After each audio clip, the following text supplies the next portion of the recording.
Bonsoir les amis. Bon, les examens sont proches et on va un peu essayer de parler de la tricherie ou autre chose. Bon, en ce qui concerne la tricherie, de nos jours, la tricherie est carrément légalisée par les élèves dans les établissements. Si tu dis le contraire, c'est que tu n'es ni un enseignant, ni un surveillant, ni quelqu'un de la structure éducative. Parce que tous les enseignants et autres savent que la tricherie est carrément légalisée. L'enfant qui est anormal, c'est l'enfant qui ne triche pas. L'enfant qui est menacé, c'est l'enfant qui ne triche pas. Mais dans les établissements, c'est comme ça. À un tel point que les plus grands établissements au pays ont créé des systèmes particulièrement pour empêcher les enfants de tricher. Donc c'est un point à noter. Bon, maintenant l'examen est dans quelques mois. Comment est-ce qu'un enfant pourrait faire pour s'en sortir? Bon, les premiers là, vous allez vous en sortir, ça, je n'ai pas m'en fait pour vous, mais les enfants paresseux, comment est-ce qu'on va faire d'eux? Qu'est-ce qu'on va faire d'eux? Ok, écoutez bien. La première chose que vous devez savoir, c'est qu'il faut d'abord accepter qu'on est paresseux, il faut d'abord accepter qu'on est feignant. C'est la première étape. Si tu n'acceptes pas, tu n'évolues pas. Et oui, il y a les enfants feignants. Le nier serait quelque chose de totalement absurde. Il y a les premiers, les enfants braves, les enfants feignants, les derniers. Être dernier, c'est pas forcément parce que on n'est pas intelligent, non, c'est parce qu'on est feignant, c'est parce qu'on est paresseux. D'un point de vue de l'intellect, on a à peu près la même intelligence tous. Maintenant, c'est au niveau du travail, au niveau de l'engagement, au niveau de la discipline que tout se joue. On sait peut-être tu viens d'une famille difficile ou autre, mais tu es d'abord un feignant. Parce qu'il y a des enfants qui vivent dans des conditions plus terribles que la tienne, mais qui s'en sortent bien. Bon, comment est-ce que tu pourrais faire pour t'en sortir, sachant que tu es un enfant feignant de classe par exemple de terminale ou de première, qui n'a par exemple que 8 de moyenne maintenant ici. Le baccalauréat, disons que c'est dans 35 jours par exemple. Ok, voici comment tu vas faire mon petit. Écoute bien, dans chaque matière, il y a les choses fondamentales à retenir. Et comment est-ce que tu vas faire, particulièrement en mathématiques, en physique et en chimie, de la classe de 3e en terminale, je peux te faire le résumé des choses à lire uniquement pour aller composer. Parce que si un enfant a 8 de moyenne, vous lui dites faites tes révisions, il faut faire tes révisions autres. Où est-ce qu'il va commencer? Où est-ce qu'il va commencer? Il a fait les révisions pendant 8 mois, ça n'a rien donné. Où est-ce qu'il va commencer? Donc, qu'est-ce que vous pourrez faire? Ou ça, qu'est-ce que je vais faire pour toi? Je vais faire, en plus de t'indiquer ce qu'il faudra lire, je vais te faire des fiches de travaux dirigés personnalisées pour les faiblards.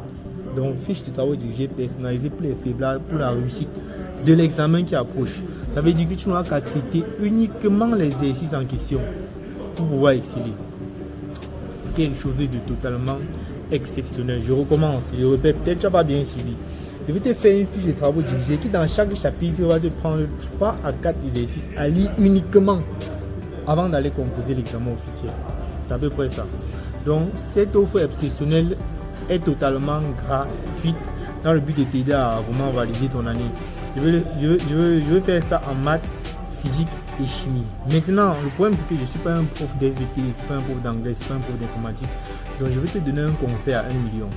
Écoute bien. Ce que tu vas faire, c'est que tu vas utiliser ta délinquance, mais dans le côté positif. Comment est-ce que j'explique un peu bien ce que je dis? Écoute, la prochaine fois que ton professeur d'informatique entre en classe, à la fin du cours, reste devant la porte avec 3 de tes camarades et dis au professeur avec la salle qui t'appuie: monsieur, s'il vous plaît, l'examen c'est dans 1 mois. Nous sommes les enfants feignants, on aimerait connaître dans chaque chapitre ce qui est vraiment essentiel à lire pour nos camarades derniers de la classe. Dis ça à un enseignant. Si l'enseignant te demande de te pousser pour qu'il sorte, c'est que ce n'est pas un bon enseignant. Parce que chaque enseignant attend ça. Donc attend que ses élèves fassent un pas vers l'avant pour pouvoir vraiment les aider de façon constructive. Donc si vous vous placez en masse avec solidarité, avec bon cœur, ayant fait un cours dans la discipline et que vous disiez ça à un enseignant, il est obligé de vous aider. Il vous aidera parce que c'est ça qu'il attend. Vos enseignants, vos proviseurs, vos principaux, ils attendent un tout petit geste. Ils attendent pour fassiez, pour leur montrer un peu de volonté. C'est ça qui se passe. Et encore pire à la maison. Vos parents attendent, ta mère par exemple elle attend que tu viennes lui dire: maman, s'il te plaît, tu sais que je suis un feignant, mais j'aimerais vraiment que tu m'aides. peut-être à me réveiller le matin, bon, pour les plus grands feignants, et travailler pour mon examen. Est-ce que tu as fait ce premier pas-là? Non, tu ne l'as pas fait. Mais tu attends qu'on fasse tout pour toi, qu'on réalise tout, qu'on devine ce que tu penses. Les choses ne se passent pas comme ça, mon ami.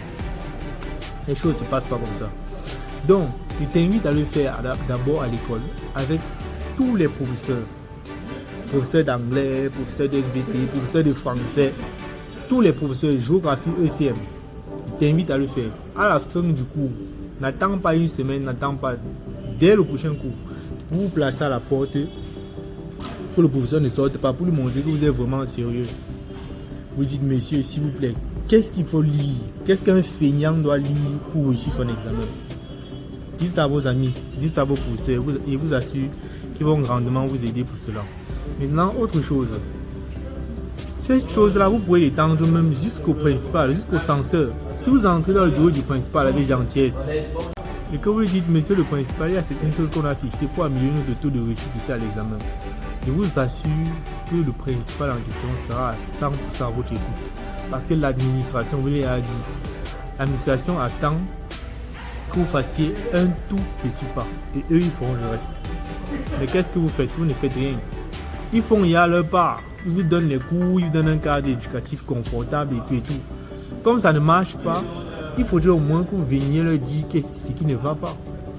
Et que vous proposiez des améliorations. Vous êtes des élèves, pas des animaux qu'on met dans quelque part pour les faire une éducation particulière. Donc je t'invite vraiment à faire cela et vraiment à m'écrire à ce numéro pour pouvoir bénéficier des flux dont on a été parlé.